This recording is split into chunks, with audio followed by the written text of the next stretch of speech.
In space, no one can hear you scream. But if you're sat in your keks playing Alien Isolation, I'm pretty sure the neighbours will hear you squealing like a 2-year-old.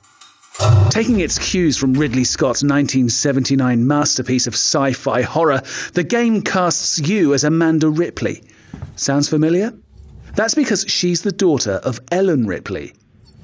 There are elements of Outlast and Amnesia in there, but what makes it stand out is the extraordinary attention to detail, from the painstakingly detailed environments to the terrifyingly realised, almost sentient xenomorph. Video game gods, I know you're listening. Please don't let this be rubbish. Please.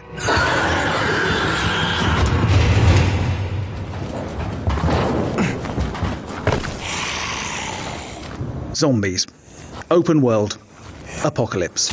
As Morrissey so eruditely warbled, "Stop me, oh stop me if you think that you've heard this one before." And it's true. As you parker your way around rooftops during the day, gathering items and rigging traps, Dying Light does look a little bit Mirror's Edge meets Dead Island.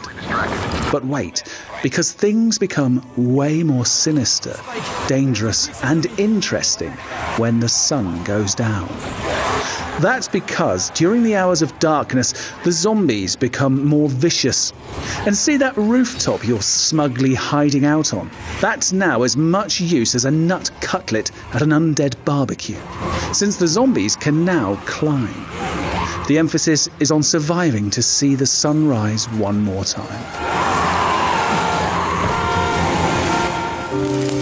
Bad news. There's been a terrible plane crash. Good news! You survived a terrible plane crash, and your new home is an idyllic island. Bad news. The island is inhabited by a horde of ravenous cannibals. Good news! Oh, wait, there is no more good news. Except that the forest looks genuinely brilliant. You're free to explore its dense forest, chop down trees, craft items, build shelter, and scavenge food. You can hide behind doors you've made, or man up and take the fight to the indigenous threat. Taking inspiration from the likes of The Descent and Cannibal Holocaust, I fully expect the forest to force the player into some rather unsavoury situations and then ask them to justify their callous actions. After all, you are the intruder here. The hills may have eyes, but so does that tree, and maybe that rock, and oh, for the love of God, do I have to go into that cave?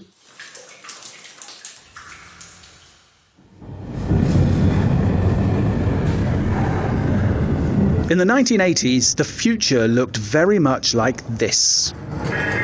Routine, a first-person game set in an abandoned moon base. The premise is simple. Survive long enough to learn what happened to everybody stationed here. Where have they gone? Probably to a wine bar. That's where everybody went in the 80s. Anyway, what makes Routine even more interesting is that there are no health packs and no second chances. A perma-death system means that if you encounter what actually lurks aboard the Lunar Research Station, you'll probably have to start right back at the beginning.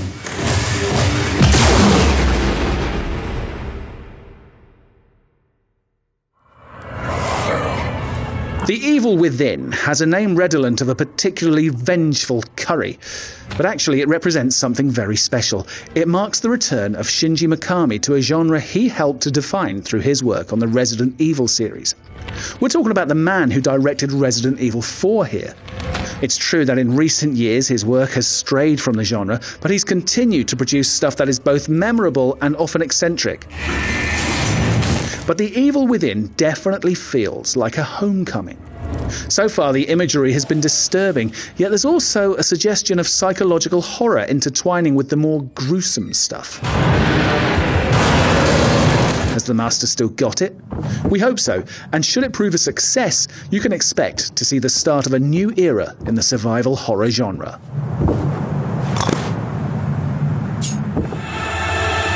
Norway, famed for its fjords, the northern lights, and death metalers burning down churches and murdering each other. Soon, it'll also be famous for Among the Sleep, a fascinating independent horror adventure being developed by Norway's Krillbite studio. You play as a 2-year-old child, exploring their house at night. But reality soon begins to falter. lapsing into dream and weird fantasy, the child's drowsy, diminutive viewpoint warping the world around you in creative and unsettling ways.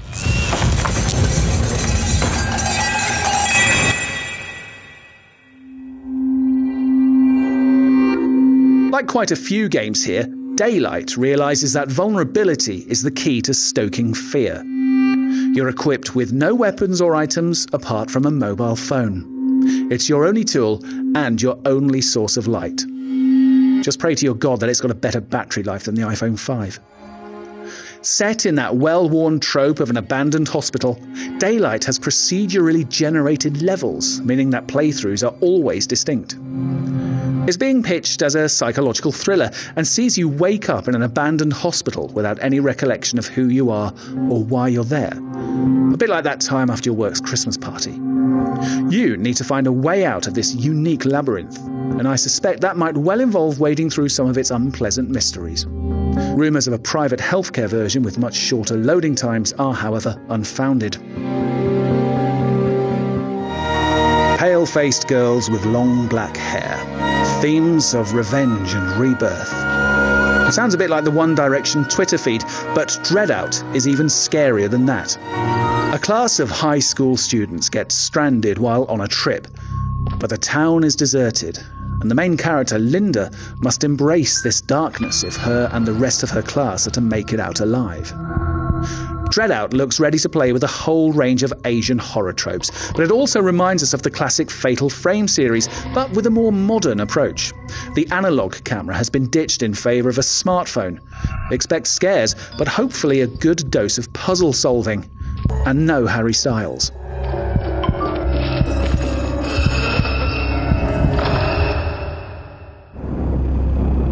Asylum is a psychological horror set in the Hanwell Mental Institute, a home for the clinically insane.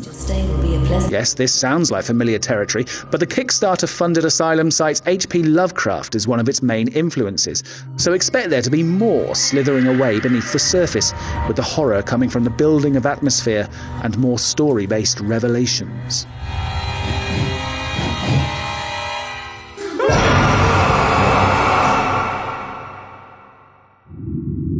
If you're looking for something that doesn't involve pointing torches from a first-person perspective, Fran Bow is definitely worth your attention.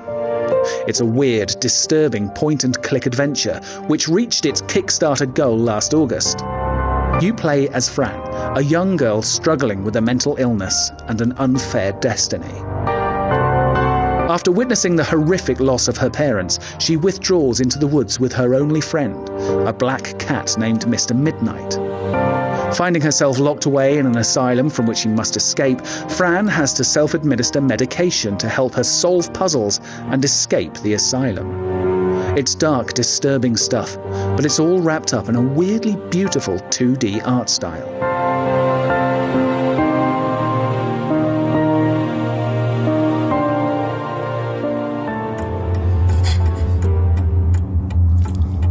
Never-Ending Nightmares is a really personal horror game that was inspired by the developer's own struggles with depression and obsessive-compulsive disorder. Players awake in a darkened mansion, which must be explored to piece together a broken narrative. You have to sift through the darkness, sorting out what is real and can be trusted from what is a nightmarish fabrication. Never-Ending Nightmares has a wonderfully distinct pen and ink style, with cross-hatching creating atmospheric shadows. Colour is sparingly used to highlight key objects, and, inevitably, blood.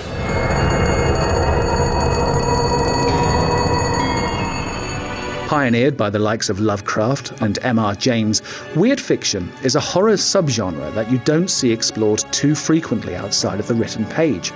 The Vanishing of Ethan Carter is directly inspired by those wonderfully macabre tales, but it's also a police procedural of sorts, casting you in the role of a detective who must solve the eponymous disappearance using a mixture of traditional police methods and a unique supernatural ability to see what happened at crime scenes.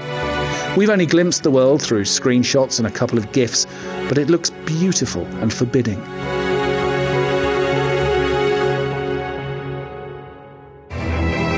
You may have already played Outlast on PC or are looking forward to it shortly coming to PlayStation 4, but more content is coming which seeks to fill in some of the narrative gaps in the history of Mount Massive Asylum. You play as the Whistleblower, whose tip brought the original protagonist Miles Upshur to the asylum in the first place. You'll witness the experiments and abuse that led to the downfall. If you survive the initial outbreak, new areas will open up with terrifying new secrets. For more on the most horrific games around, stay with IGN.